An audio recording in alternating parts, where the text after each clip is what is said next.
Be seated. Call to order, Ron. Hello? Can you hear me? Would everybody please be seated? We're going to start the beer board meeting in a minute here.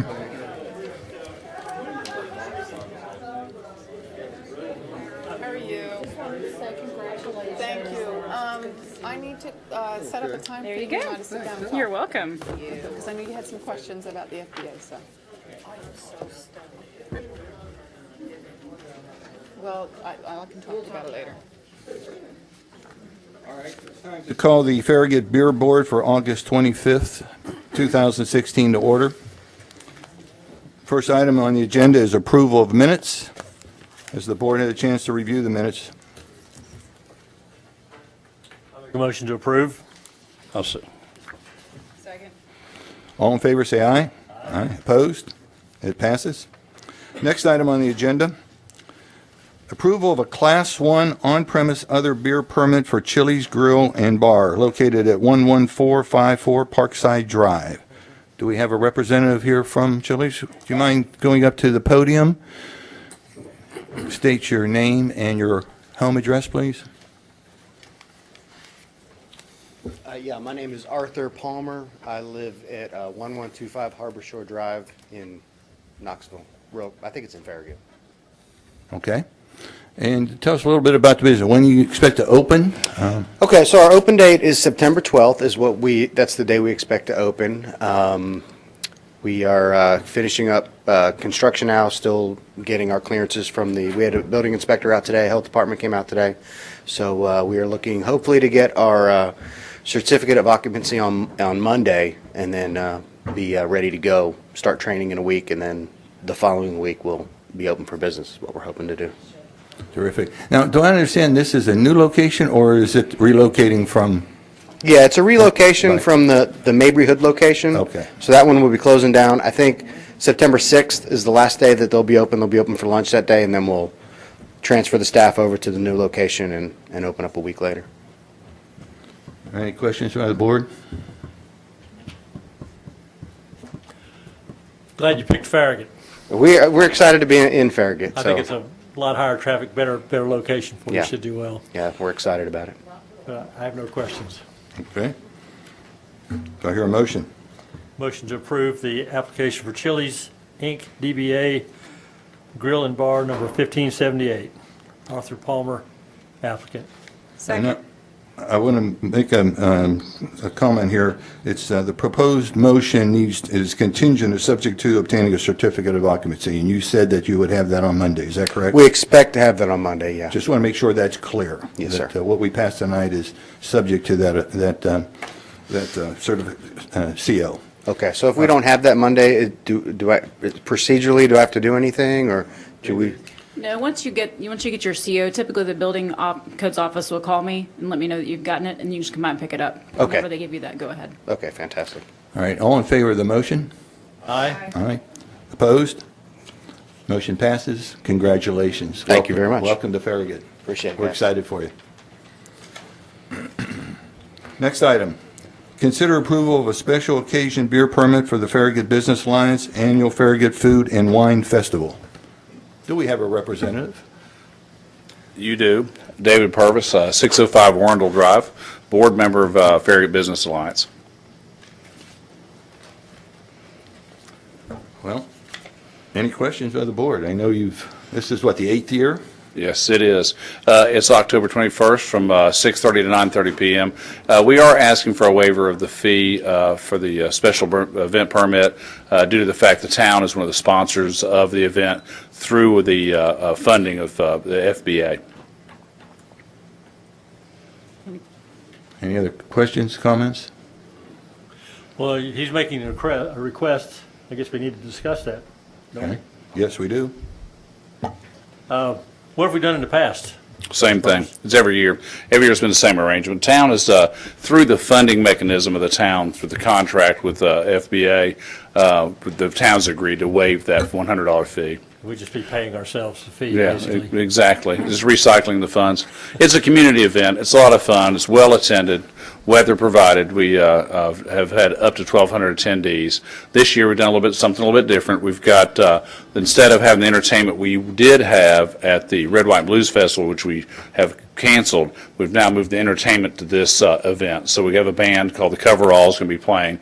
We're trying to do some new special things with the event as well. So generally speaking, we generally have about 25 restaurants within the area participating. Distributors do wine. We have beer. So it's a good event. A lot of fun Friday night. So. Mr. Purvis, can you tell us where this is going to take place? It's at the Renaissance Center, right outside of Dixie Lake, right in the front lawn on that in front of the Renaissance Center. Is this the first time you've had it in October? I think we've moved it back for. I think it's primarily been in late September, but it's been sort of a struggle trying to find a weekend where it combines with a bye weekend for the high school, because when the high school has a game, it's a competitive factor for us. Plus, Turkey Creek's been doing a Taste of Turkey Creek, trying to find a separation to have an appropriate weekend to do it. So I think it's probably the latest we've done it in the year. So hopefully it'll be even cooler this year. I'd rather wear a coat than. Yeah, that's it. Mud. The mud's not fun. Any other questions or comments?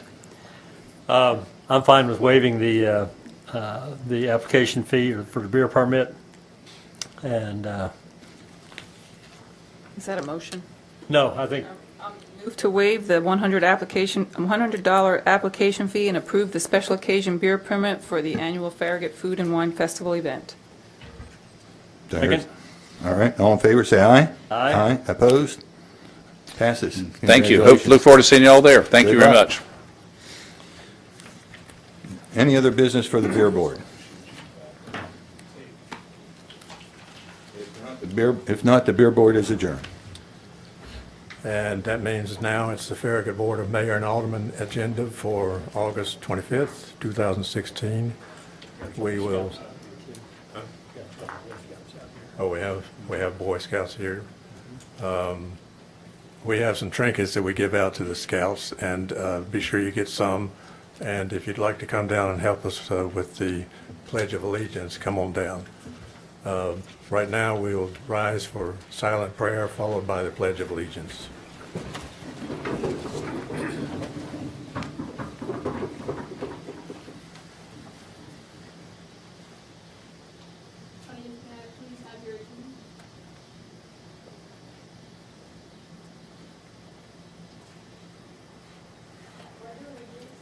I pledge allegiance to the flag of the United States of America and to the republic for which it stands, one nation, under God, indivisible, with liberty and justice for all.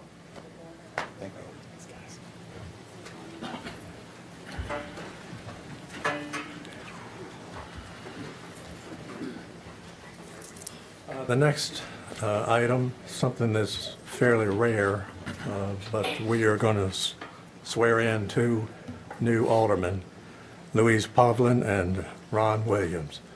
And the judge is going to do that.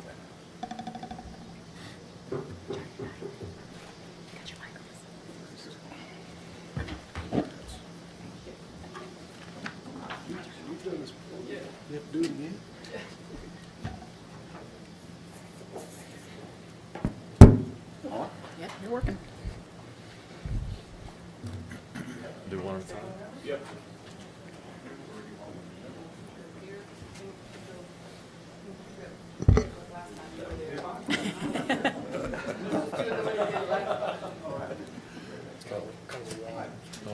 Administering the oath of office. Please repeat after me. I, Louis Povlin, I, Louise Povlin, do solemnly swear or affirm do solemnly swear or affirm that I possess all of the qualifications of the office, that I possess all the qualifications of the office alderman as prescribed by the charter as alderman as prescribed by the charter of the town of Farragut, of the town of Farragut, and that I will support the Constitution and I will support the Constitution, and will obey the laws of the United States, and I will obey the laws of the United States, that I will support the Constitution that I will support the Constitution and will obey the laws of the state of Tennessee, and obey the laws of the state of Tennessee, that I will, in all respects, that I will in all respects observe the provisions of the charter observe the provisions of the charter and ordinances of the town of Farragut, and ordinances of the town of Farragut, and I will faithfully discharge the duties of Alderman. And I will faithfully discharge the duties of Alderman. Congratulations. Absolutely.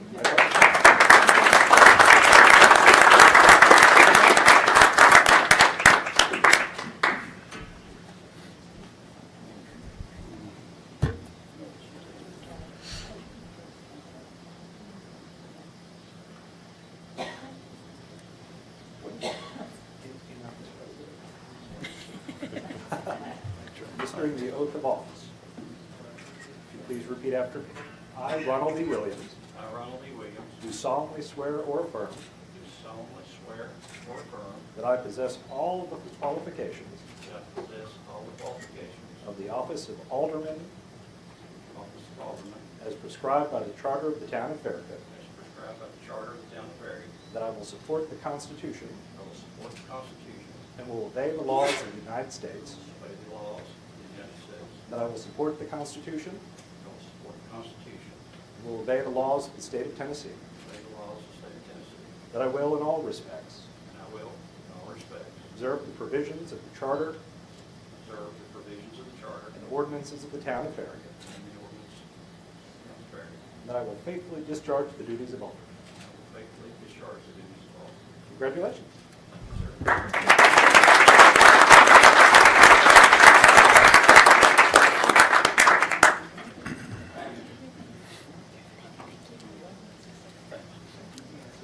I'll give both of you a chance to say a word if you want to. You don't have to. I'll say a word. I wrote something out. I was honored to be appointed to this board in January. I was humbled to be elected to it earlier this month. During the election season, I attended many meetings. In one particular meeting, Alderman Markley happened to be in attendance. The host, wanting to make sure that he acknowledged all of the elected officials in attendance, made the statement that there were many politicians in the room, to which Mr. Markley responded, "I am not a politician, I am an alderman."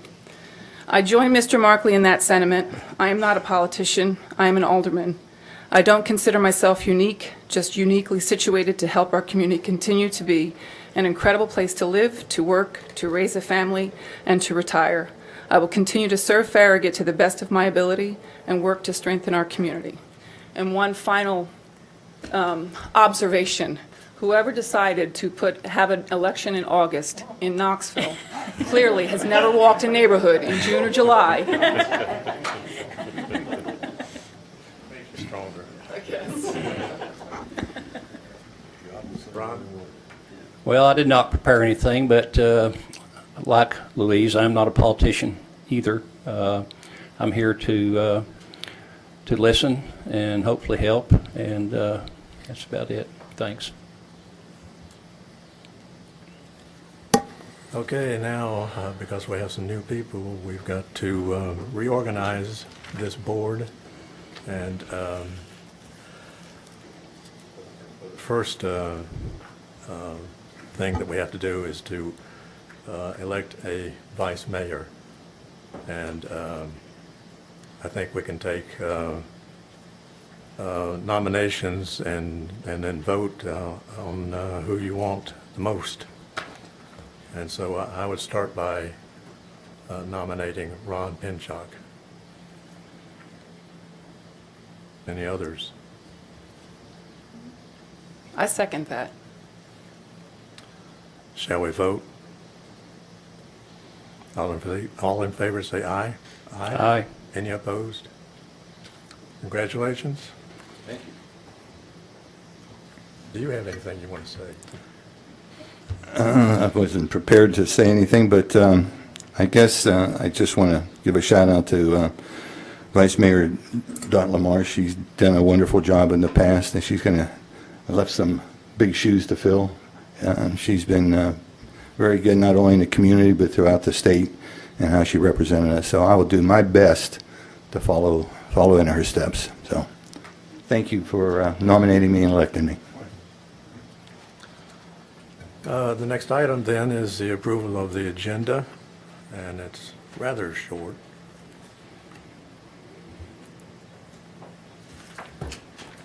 Make a motion to approve the agenda as written.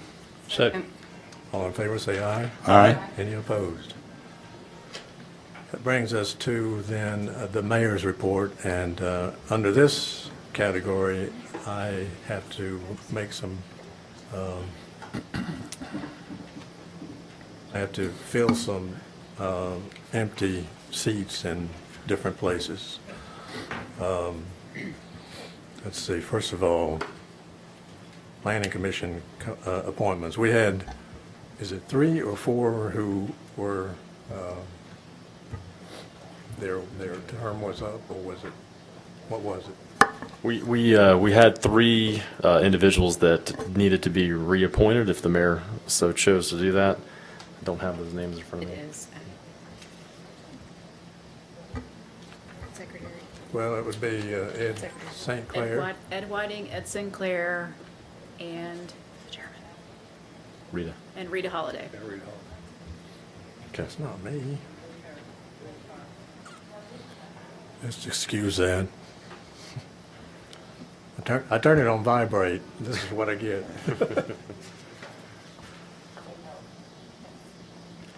All right, where were we? So Ed Sinclair, Ed Whiting, and I think And Rita. Rita Holiday. And I am reappointing all of them. And then we had a vacancy come last meeting when Brun.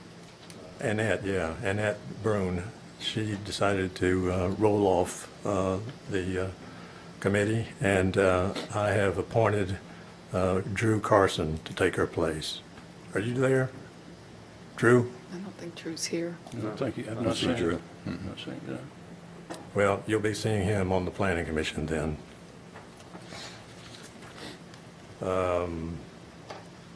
We also need to make an appointment to the Knox County Community Health Council. This is a council of people in the county interested in the well-being of the county people, and do we have any other description or how many members they have and where they come from? Well, it's over 20 members. The town gets 2 appointments. The city of Knoxville gets 2, and Knox County gets 2. And so one appointment is the Board of Mayor and Aldermen make that appointment, and then one is strictly the mayor makes the appointment. And so tonight, the mayoral appointment is the one that has been vacant, and we're looking for, obviously, the mayor to appoint someone to that. And do they represent the whole of the county, or is it bigger than the county? It's the county. Okay. Yes, sir. Well, in that case, I'm appointing Dot LaMarche, who has great experience in being in the nursing. And Dot, do you want to say anything?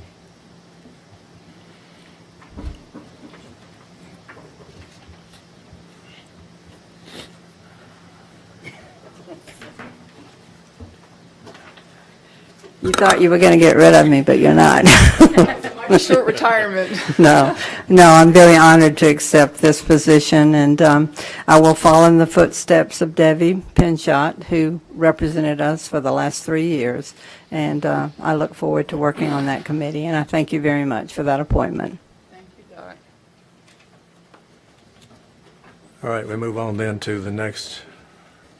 I'd like to Oh, okay. Yeah. give a little brief review of an event I attended. The Elder Abuse Community Outreach event was held on August 15th, and I attended it at the O'Connor Senior Center, which is downtown near the YMCA off of Fifth Avenue. The kickoff speakers were Mayor O'Hara, Police Chief David Roush, and U.S. Attorney Nancy Harb. Present were State Representatives Briggs and Massey, and also State Representative Jason Zachary. In attendance, there were probably over 100 people, maybe 150 people. And the reason for this event was that the city of Knoxville received about $400,000 in a grant, and this money is being used to train our law enforcement people, our judiciary people, and our health workers. from what I understand, there were 483 cases of abuse against elder adults in Knox County alone last year. And only about 1 out of 25 is reported. So it's really amazing how much of this is going on. This is not only physical abuse and mental abuse, but financial abuse as well. So I think this is really important for the community. And the young gentleman by the name of Joseph, I think his name is Winberry, I hope I've got that right, is the going to be the manager of this program. And so if any of you are interested in learning more about it, you can get information from the knoxseniors.org or by calling the Senior Center, the O'Connor Senior Center, at 865-524-2786. Again, I think we all need to be aware of what's going on with our senior citizens. So It's horrible. it's horrible. It is. Thank you. All right. Next item is Citizens Forum. Do we have No, sir. none? That was easy. Wait a minute. I'm sorry. I had an item I had sent. Oh, okay. I didn't have a card for you, sorry. So we do have one. Thanks very much. My name is Doug Kimsey. I'm a citizen of Farragut. I live at 11600 Lanesboro Way. You speak more into the microphone so we can all hear you. Sir, certainly. To the scouts here, I just want to say one thing. I was an Eagle Scout. It's worth it. Keep going. One of the reasons that I'm still interested in community service stems exactly from being an Eagle Scout. Still have that desire to leave a place a little better than I found it. Over the past 3 years, I've been looking into an issue that's very common and it's very difficult to address, and that's the issue of excessive vehicular noise in Knoxville and Knox County. One of the most difficult parts of this is that to really find an effective solution to this issue, you really have to address it from what will make it successful for Farragut. And some of those constraints make it a very difficult issue to solve. One of the most pressing constraints is that it has to be actually affordable by the Farragut government. I've had a number of meetings with some of our sheriff's department. I'm certainly aware of how hard they actually work. Anyone who wants to get a good indication of how hard our officers actually work should take a look at the website called Raids Online. That's a good source for data that really backs up statements of how hard they work and what they're currently facing. In a nutshell, and I won't take very much time, and I'm going to put my request kind of front and center. I wouldn't be so confident that I've got an actual outline of a solution without running it by our aldermen. So my request is basically for a single point of contact that I can work with to develop what I hope could be shaped into a workable solution. The biggest problems that we face beyond that of being affordable is actually it's a very difficult problem to solve. One of the I'm just going to give you a brief indication of what we see here in town. I live on Fretz Road. That's right off of Grigsby Chapel. Over the past 2.5 years, and believe me, if I weren't interested in this, I wouldn't do this. Over the past 2.5 years, I've set up a number of decibel loggers along Fretz Road and Grigsby Chapel. I've done this with permission of the property owners. I've also set up some video cameras, and just to give you an indication, this year alone, I've caught 60 instances of vehicles that are easily emitting well over 100 decibels as they go down the road. This type of noise, and there is no shortage of white papers and documentation on the effects, on the negative effects of this type of noise in a neighborhood. These are residential areas, and I've gone as far as talking with federal and state OSHA and TOSHA investigators, and they have assured me that if such noise incidents occurred at the workplace, that would certainly raise a red flag with OSHA.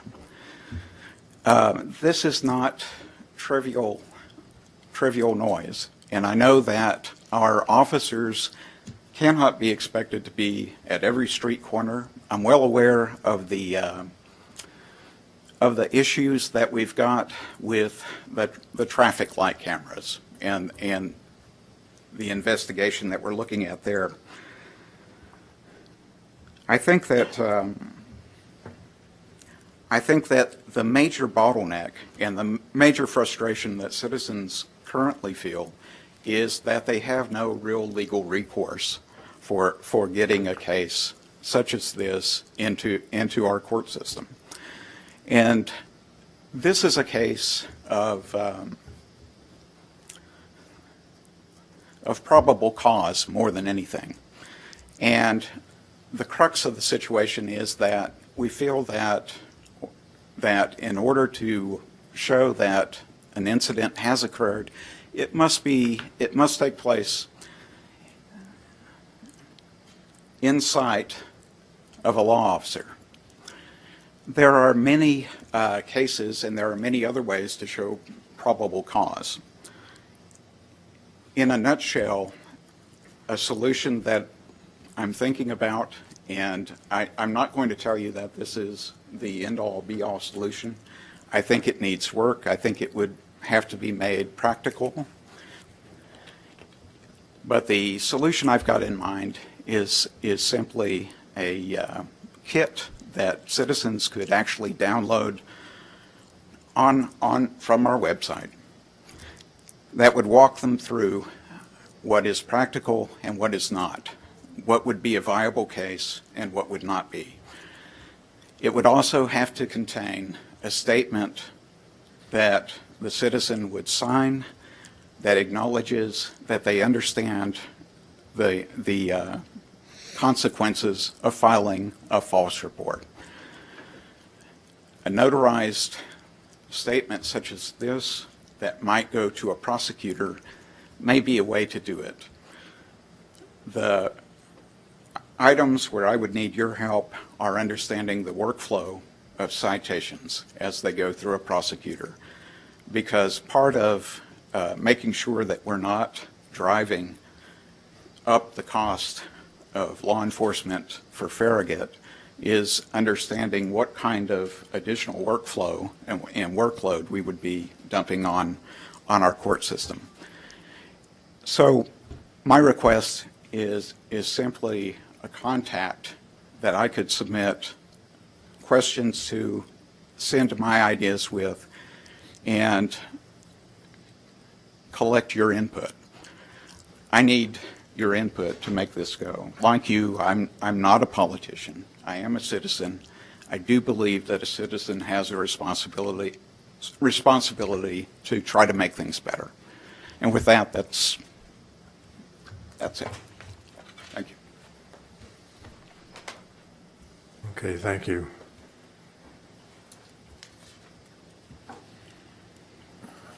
Move to the approval of the minutes from August the 11th.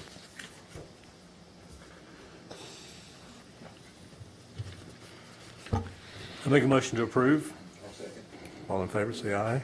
Aye. Aye. Any opposed? Abstain. Okay.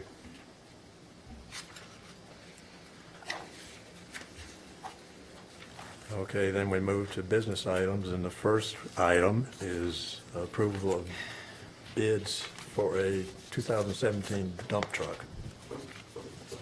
Before we move on to that, Mr. Kimsey had made a request. Do we want to address that? Are we going to take that as an item of business? I didn't hear anybody raise your hand or anything, but if you want to talk, let's talk. Well, he's asking for a point person to discuss the matter of a noise abatement program. Who would that appropriately be? We don't have anybody who does noise abatement. I'm thinking that's more a Knox County isn't it? I'm thinking it's more an enforcement issue. I'm not sure that we're even equipped to speak to it. If the board likes, I'll be happy to sit down with Mr. Kimsey and talk through kind of the ideas that he has and see what we can do, if anything. You're correct. We don't have a noise ordinance right now because we do rely on the county, and they do the enforcement of the county noise ordinance that's within the town limits of Farragut. But certainly I'd be glad to sit down with Mr. Kimsey and talk about his ideas and see what he, what kind of things he's got interest in. Okay, so Mr. Kimsey, there's your point person, Mr. Smoke. Okay? If I may just throw in my own opinion here. I agree. There are a lot of vehicles that we all see them all the time. They drive by and you go, wow, I can't believe that is so loud. Some states require, and this is a state thing, they require annual inspections on your vehicle. I don't know if we have ever supported that. I know it has been in front of the state legislature in the past, but that may be something the town would want to look to supporting on the state level, to require annual inspections of vehicles. It's an emissions standards, but certainly if you have no muffler on your car, you have an emissions problem automatically. I would just throw that in. Mr. Kimsey, if you hang out a few minutes after the meeting, I can get you my contact information.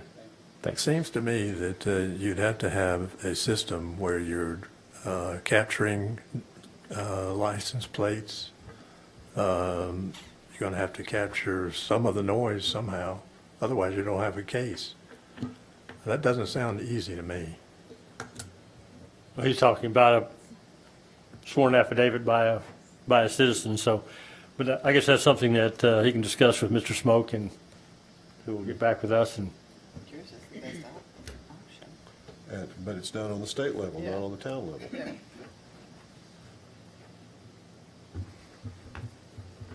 Any more on that? I have no more. All right. Business items, approval of bids for 2017 dump truck.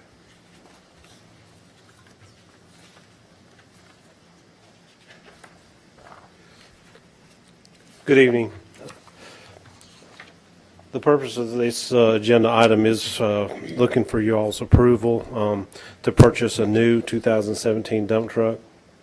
The truck that we have now is a 2006 Chevrolet 8500 dump truck that was due for replacement this year. And again, the reason for this is we run them till the maintenance costs of the vehicles, or the dependability, which coincides with the maintenance, gets to a point where we make a judgment call. This is one of the vehicles that we use in the wintertime for salt and snow removal, so it needs to be very dependable. Attached, we received 5 bids on August 16th for this bid of the dump truck, and the 2017 bid was the lowest bid. They had a 2016 model on the lot, but it was actually higher. So out of the 5 bids, the town is asking for the lowest bidder of a 2000 model International truck. Then the low bid was Landmark Trucks LLC in the amount of $96,110.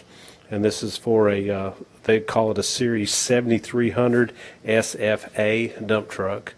And this is complete with brand new snowplow and salt spreading capabilities.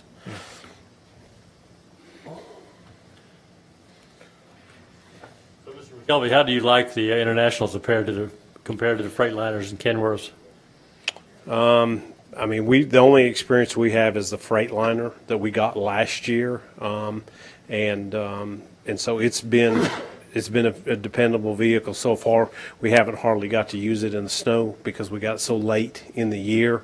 I think it went out on one minor event, but it's been doing okay. Is that generally where you see most of the wear and tear is on the snow removal and salt spraying? It's pretty hard. It's a harsh environment. I drive one of the trucks, and the problem is the salt. You're driving so much salt, and that it gets up into everything. I'm talking about internally into the brakes, and we've got issues with a couple of the trucks that plow with manifold bolts and stuff that are cracking and breaking, and so there's a lot of issues. So snow and salt do have a lot, but just the wear and tear of this type of a vehicle. I mean, it's being loaded and unloaded with salt, gravel, with dirt, on a yearly basis, and so. We've got quite a bit of use out of these other trucks, these Chevrolets, but we're looking to upgrade to a newer truck. So, Have you done any research on International? You feel comfortable with their quality and? Yes. Okay. Yes, we've checked into the Internationals, and everybody. I mean, it just depends on who your favorite. I mean, if you're an individual and you go out and buy whatever you want, you buy whichever. In the bid process, we pretty much go with the low bid unless we can find something that's to kick it out. But the people I've talked to that run an International, I've talked to people that run in the Kenworths, the Freightliners, everything. Everybody's real happy with their vehicles. There's a couple out there that, I'm not going to mention that they said don't buy, but we didn't have anybody bid any of those. Good. They got comparable engines? Yes. We put a specific engine size and horsepower in the bid, and so they all bid apples to apples on that. Thank you. This is a pretty big jump up from the Chevrolet. No, it's an equal truck in weight capacity. It's just, the technology here, the biggest technology that has changed in the diesel industry has been the tier 1, 2, 3, and 4 engines. And so this is one of the ones last year was that you had to have mandatory what they call DEF tanks. And what that is a solution that goes into that mixes with the diesel fuel so that you don't see those black exhaust and the soot and stuff that diesel engines are known to do that. Our right-of-way tractor has a tier 4 engine in it, and so it's just a progression of the EPA regulations, cars, trucks, on everything, and so it's that's where you're seeing the biggest increase, and also increase in cost. Is it's costing a lot more to manufacture these vehicles. Okay. Well, I have no more questions. I'll make a motion to approve approval of bids for the purchase of a 2017 International 7300 SFA dump truck to Landmark Trucks LLC in the amount of $96,110. Second. All in favor, say aye. Aye. Any opposed? Thank you. Next one is approval of bids for 2007 two-wheel drive mower. The purpose of this agenda item is for the purchase of a new 2017 two-wheel drive mower. Also, you could consider this a zero-turn type mower. It's just the generics of having to write up the bid specifications. and to make it, eligible for everybody to bid on it. The mower that we have is a 5-year-old John Deere 997, and that's our typical lifespan of these mowers to get them to that 5 years before we trade them in. Again, this is a dependability thing that we haven't had a lot of problems with this mower that we've got, but we typically find out after 5 years things start happening. As fast as grass is mowing right now, I cannot have a mower go down. So anyways, we took bids on this, and we received 2 bids, and the low bidder was Farragut Lawn and Tractor in the amount of $15,800 for a 2017 John Deere 997 two-wheel drive mower. I'm looking for your approval. I'm just curious, what does a two-wheel drive mower look like? Are you familiar with a zero turn? Yeah, I think so. Okay, a zero turn is got the bigger wheels in the front, the smaller ones, in the back, and it's very mobile. And a two-wheel drive could be a riding top mower that anybody uses in their yard. But I put those two-wheel drive because we bid four-wheel drive. Y'all bought me 2 of those not too long ago, four-wheel drive mowers. So you sit on it or yes, sir. Stand on it? No, it's a sit-down. All these are sit-down mowers. Yes, sir. All right. Thanks. Just, these mowers have hour meters on them? Yes, sir, they do. Good. What's your typical hour run on a 5-year program? I'm thinking it's going to be, and I hope I'm not saying it's too low, but I'm thinking it's somewhere in the 23 to 2,800 range. I'm wanting to say that one of our other four-wheel drive mowers was in the 3,300, but I might be confusing that. We've got 5 mowers, so. Thank you. Mm-hmm. Okay. I move for approval of bids for the purchase of 2017 John Deere 997 two-wheel drive mower to Farragut Lawn and Tractor in the amount of $15,800. I'll second. All in favor? Aye. Any opposed? One other thing, Mayor, the surplus equipment, which will be our dump truck and the mower that we have, both of those will be put on Gov Deals for the auction site, which is how we do all of our surplus equipment. So that money will be coming back into our equipment replacement That fund. stuff really sells, doesn't it? Pardon me? It does sell, doesn't it? When you put it on. Oh, everything we've put on there has sold, and typically we get more than we think we should, but don't tell them that. So. All right, the next item under business is approval of reimbursement for road repairs, Saddle Ridge Drive.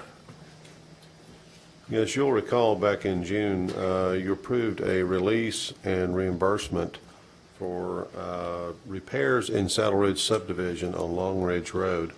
That was due to a First Utility District waterline break on Long Ridge. You can see on this map, it's toward the upper portion of it.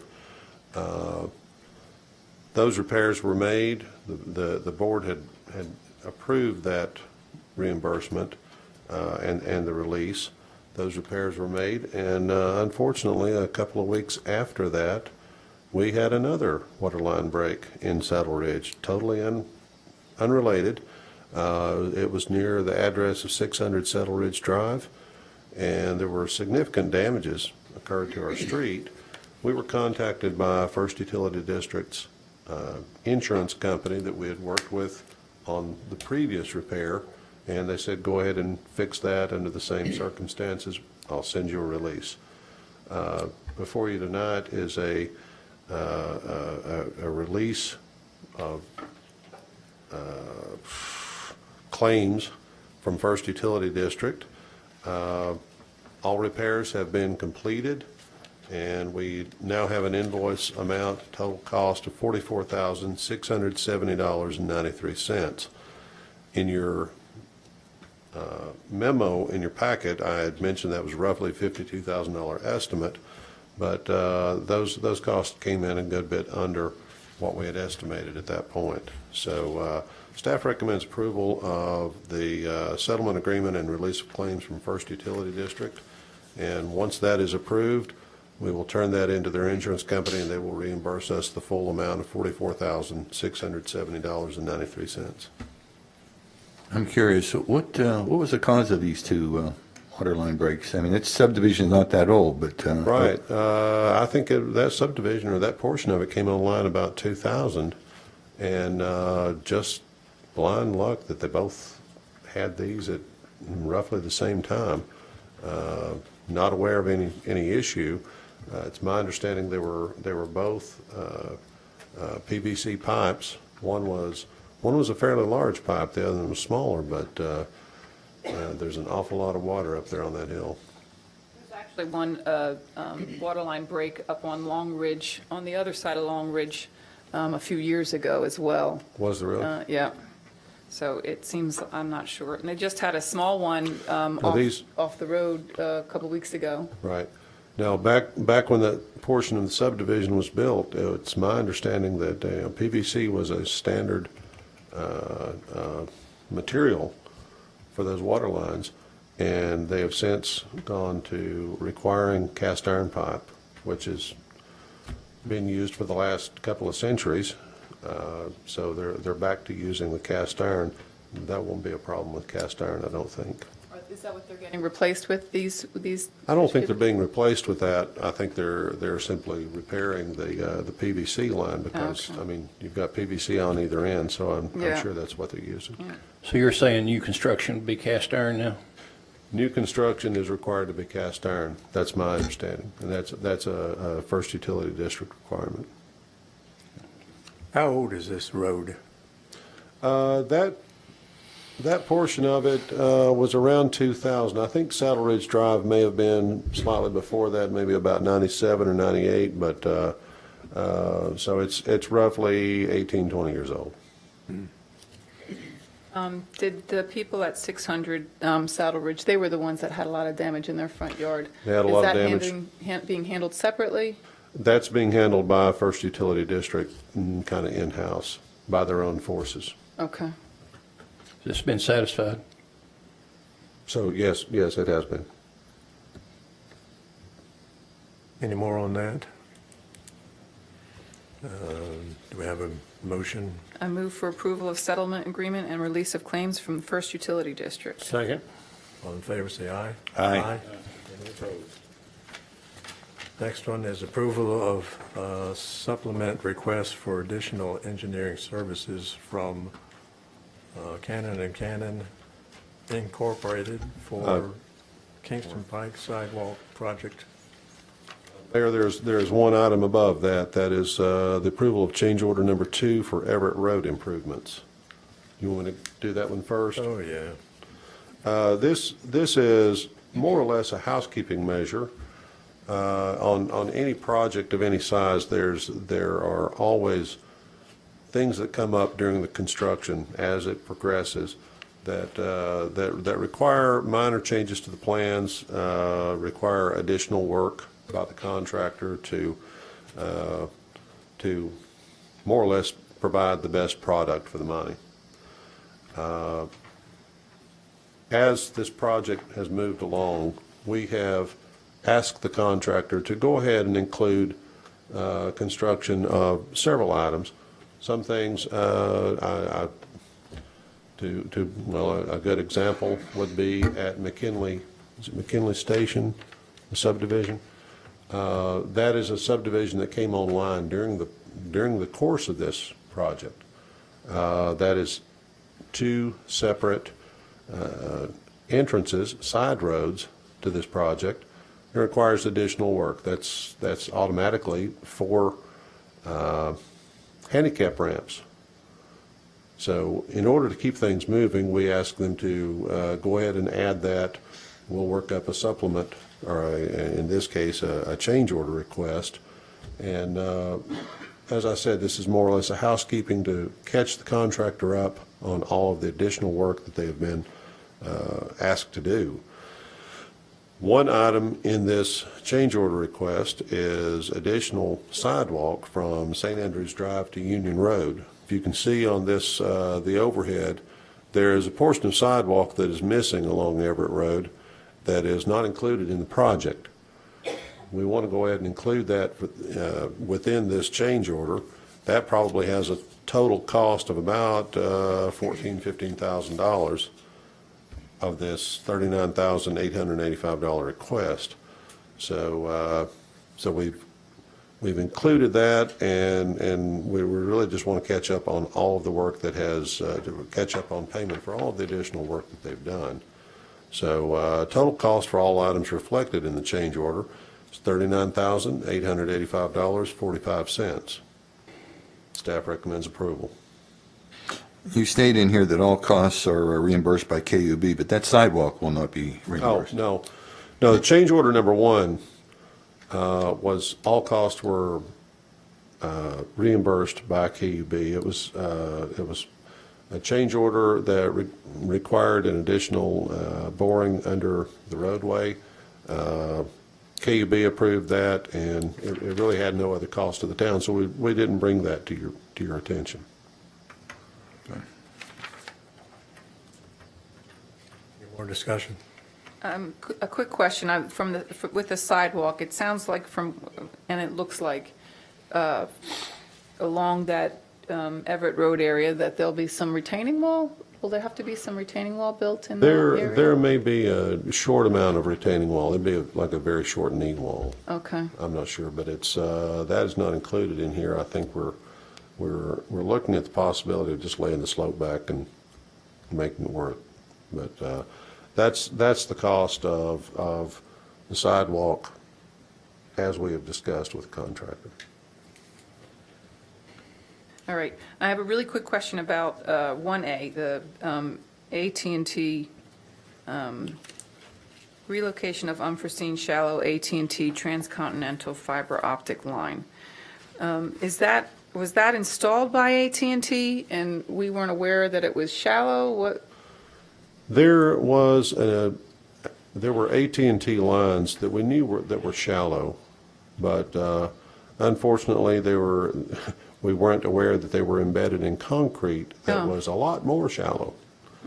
To go in and remove that concrete would have required a lot more work, would have jeopardized those lines. So what we did is we raised the grade of the road in order to avoid that conflict. To do that, that requires, well, abandonment of some base stone. There's a little additional fill work. I'm not exactly sure what the total cost of that. I imagine it's somewhere in the overall cost description. But the fact is, if we had asked AT&T to come in and remove those lines, they would have been obligated to do it. But it would have cost a couple of extra months while they came in and did it. We feel it's a reasonable cost. Is something you noticed late on? Pardon me? Is this something that you noticed kind of late during the project? Oh, yes. Okay. Yes. We were aware of the depth of the lines, but we were not aware that it was, like I said, embedded in 2 feet of concrete. That kind of complicates the issue. Absolutely. It's hard to remove 1.5 feet of 2 feet of concrete. You tear up everything when you try to do that. Yeah. And for that matter, AT&T was not even aware of it.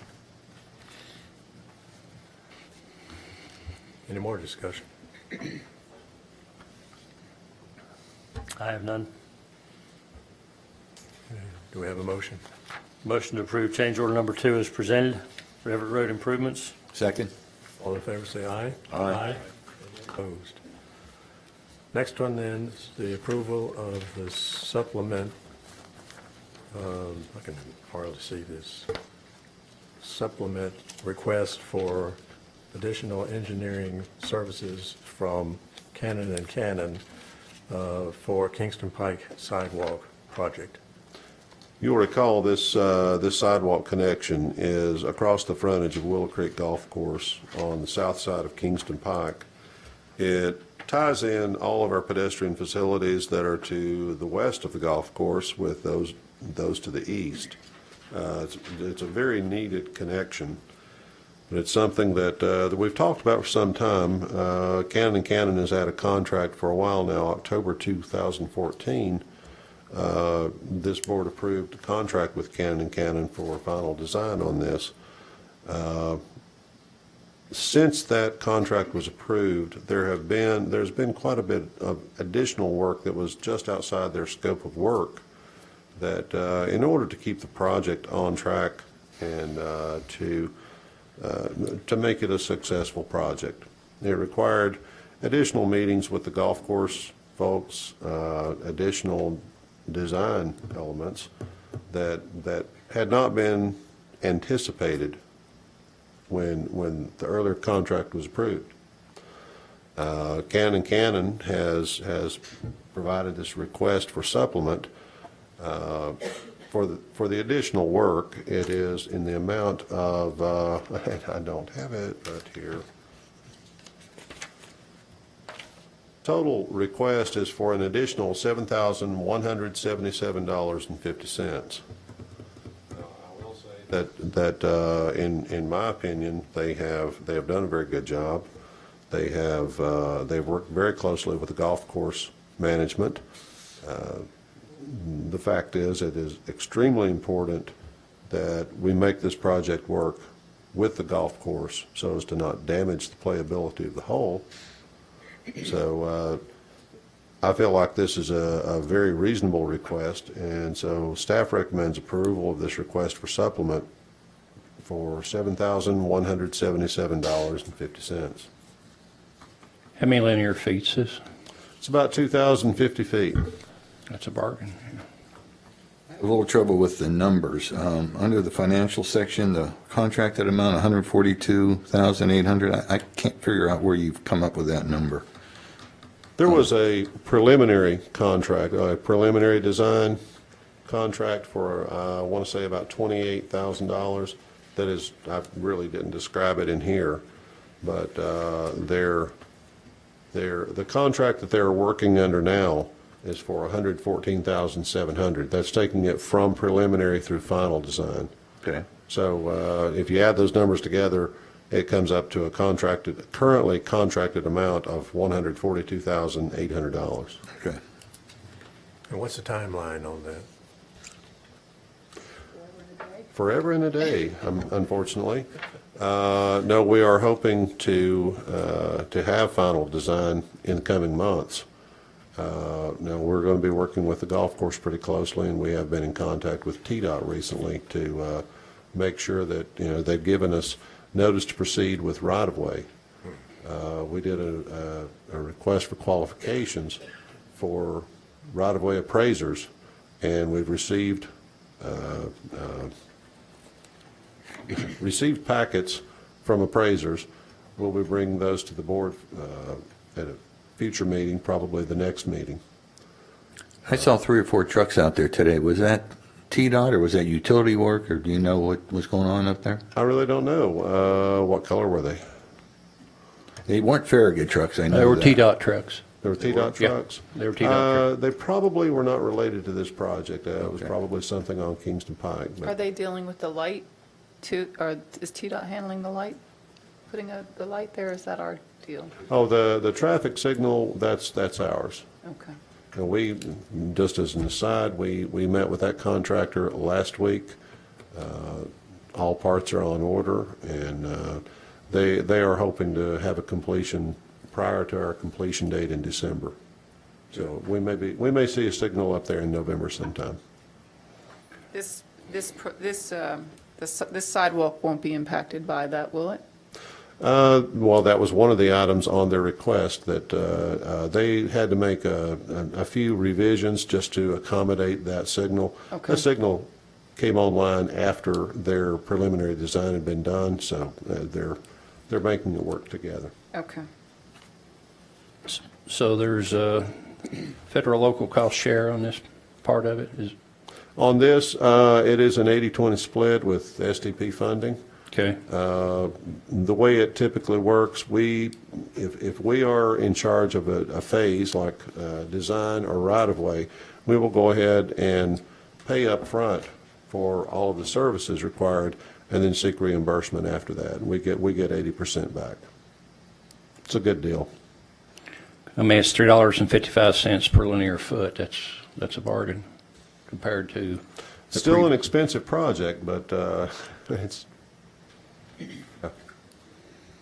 That's just for design, that's not the That's building. just design. Okay.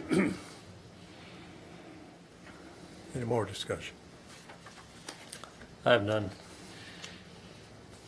I'll move for approval of request for supplement from Canon and Canon Inc. for $7,177.50. Second. All in favor, say aye. Aye. Any opposed? Next one is the reappointment to the Farragut Beautification Committee. Yes, sir. The Farragut Beautification Committee charter states the term of any member shall expire on the third absence from the committee meetings during the fiscal year, and that members may seek reappointment by the Board of Mayor and Aldermen. Kathy Pierre is seeking that reappointment. During the fiscal year, Kathy has missed three of the meetings due to a hip replacement. The motion is to reappoint Kathy Pierre to the Farragut Museum Advisory Committee. I'm sorry, the Beautification Committee. Any discussion?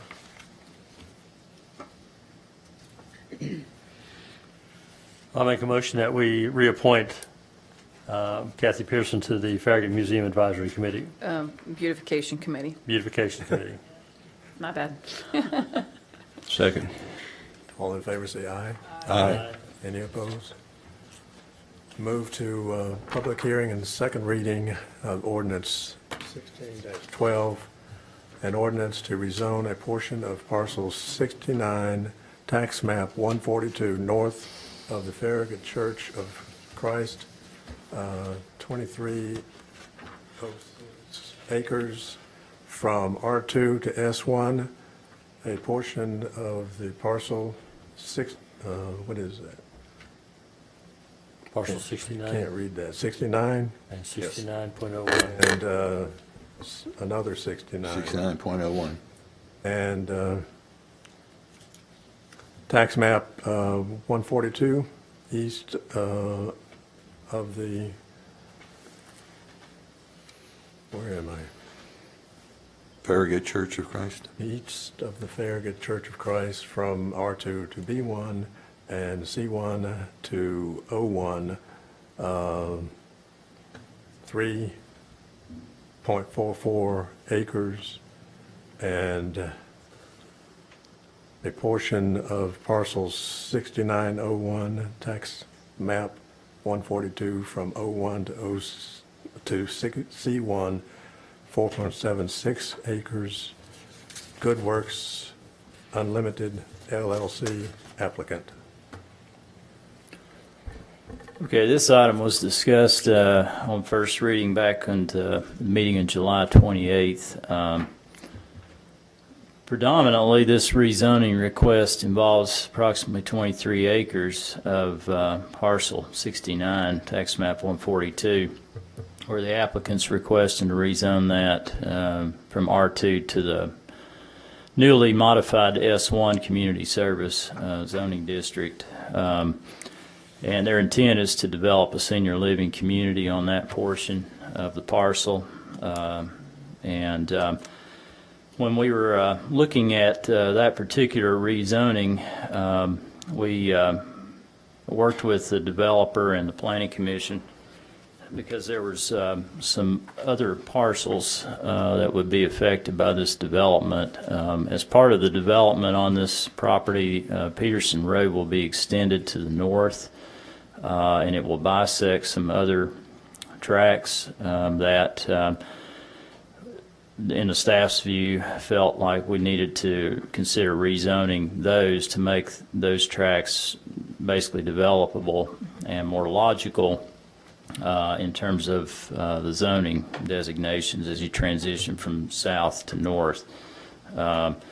So this particular ordinance also involves the rezoning of those areas as well. There's a section of property, almost 5 acres, that's currently zoned office closest to Kingston Pike, and that's proposed to be zoned to general commercial C1. And that as you go north, there's existing zoning districts of R2, B1, which is the buffer zone, and C1, which is kind of interesting that C1 is further away from Kingston Pike than the O1 was. So the request there is to rezone that portion, a little over 3 acres, from those zoning districts to office O1, so that you have a more logical transition from commercial along Kingston Pike, and you transition to lower intensity as you go north into the villages at Farragut development. So that was unanimously recommended for approval by the Planning Commission and was approved on first reading. There have been no changes to this, and the staff recommends approval on second reading.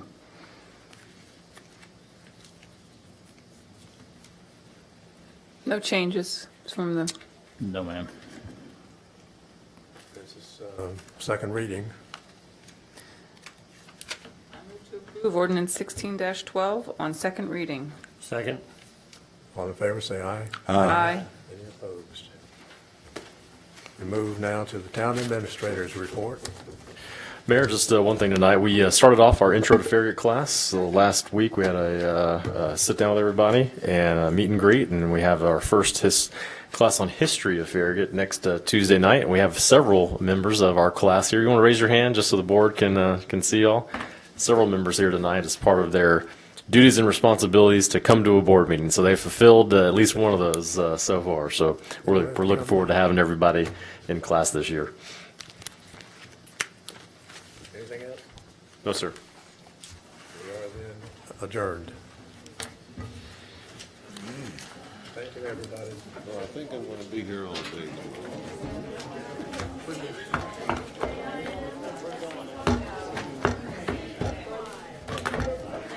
I'm not going to be going to any services.